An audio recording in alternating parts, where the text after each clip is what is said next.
শিরুচিয়ে শতাব্দী পার Howrah Narasimha Dutta college 1924 সালের 24শে জানুয়ারি Howrah Narasimha Dutta college প্রতিষ্ঠিত হয়। দেখতে দেখতে শতাব্দী প্রাচীন এই কলেজ 100 বছরে পদার্পণ করলো। সেই উপলক্ষে অনুষ্ঠানে উপস্থিত ছিলেন রাজ্যের ক্রীড়া ও যুব কল্যাণ দপ্তরের প্রতিমন্ত্রী মনোজ তিওয়ারি, কলকাতা বিশ্ববিদ্যালয়ের রেজিস্ট্রার ডক্টর দীপ্তেন্দু চ্যাটার্জি, নরসিংহ দত্ত কলেজের প্রিন্সিপাল ডক্টর সোমা বন্দ্যোপাধ্যায়, কলেজের পরিচালন সমিতির সদস্য মহেন্দ্র শর্মা সহ বিশিষ্ট ব্যক্তিগণ। শতবার্ষিকী উপলক্ষে নতুন প্রেক্ষাগৃহের দ্বারোদ্ঘাটন হলো বৃহস্পতিবার বিকেলে কলেজে। দেখো, এটা প্রথমবার অডিটোরিয়াম হয়েছে নরসিংহ দত্ত কলেজে। বিউটিফুল অডিটোরিয়াম হয়েছে, ছোট্ট জায়গায় এত সুন্দরভাবে একটা অডিটোরিয়াম করা হয়েছে। আর 100তম বছরের ঠিক এই ভালো মুহূর্তে হয়েছে, তো ভালো লাগছে। আমাকে madam principal doctor Soma Bhattacharya আমায় ডেকেছিল, আমন্ত্রণ করেছিল, এলাম। এখানে এসে বেশ অন্তত ভালো লাগছে। 2টো লিফটর ইনগ্রেশন হয়েছে। কলেজ ভালোভাবে স্মুথলি চলছে, এটাই কামনা করছি যেন আগামী নেক্সট 100 ইয়ার্স আরও ভালোভাবে সুস্থভাবে যেন এটা চলে।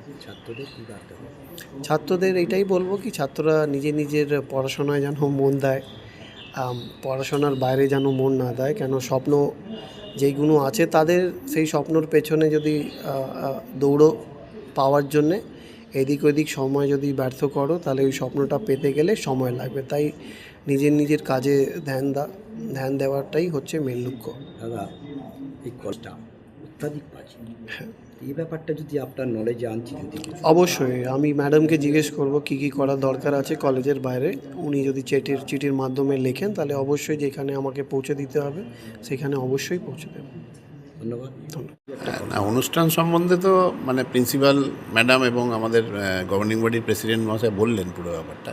এটা আমাদের পক্ষে খুব আনন্দের, বিশেষত আমার পক্ষে যে এই একটা এত 100 বছরের কলেজ, সেই কলেজের একটা ভালো মোটামুটি একটা ভালো অডিটোরিয়াম তৈরি হলো, এটা একটা খুব আনন্দের বিষয় আর কি।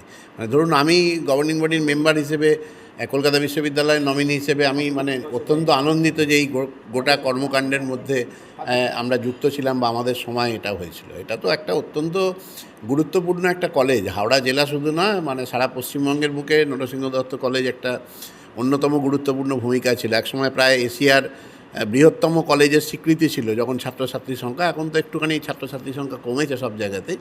ফলে এটা একটা খুব গৌরবোজ্জ্বল ইতিহাস। 100 বছরের কলেজ খুব সাধারণ ব্যাপার নয়, আপনি চট করে খুঁজে পাবেন না। হাওড়া জেলায় যে সমস্ত কলেজ মোটামুটি প্রতিষ্ঠিত হয়েছিল, তার মধ্যে যে কলেজগুলো মোটামুটি 60-65 অর্থাৎ স্বাধীনতার পরে এই কলেজগুলো তৈরি হয়েছিল মূলত। এবং বিজয়কৃষ্ণ ভট্টাচার্য তার নেতৃত্বে হাওড়ার বিভিন্ন জায়গাতে, খুব কাছেই আপনার বিজয়কৃষ্ণ গার্লস কলেজ আছে, দীনবন্ধু ইনস্টিটিউশন আছে, ওই সময় তৈরি কিন্তু এগুলো সব। এবং তারপরে আমার প্রভু জগৎবন্ধু কলেজ আছে, যার সঙ্গে একবারে বিজয়বাবু ওতপ্রোতভাবে জড়িত ছিল। অ্যাকচুয়ালি তখন তো সরকারের থেকেও অনেক গুরুত্বপূর্ণ ছিল শিক্ষানুরাগী মানুষদের যে ভূমিকা, যে তারা অত্যন্ত দরাজ মনে শিক্ষা প্রতিষ্ঠান তৈরি করতেন। শিক্ষক নিয়োগ থেকে আরম্ভ করে সমস্ত ব্যাপারে এত কি বলবো, যে আমাদের যে দক্ষতাটাকেই গুরুত্ব দেওয়া হতো।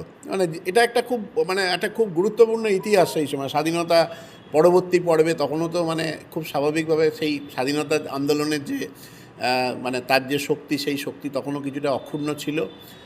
ফলে এই প্রতিষ্ঠান কিন্তু অত্যন্ত গৌরবোজ্জ্বল ইতিহাস নরসিংহ দত্ত কলেজের। এবং ফলে আজকের আমার নাম সুমন বন্দ্যোপাধ্যায়, আমি কলকাতা বিশ্ববিদ্যালয়ের নমিনি এই গভর্নিং বডি।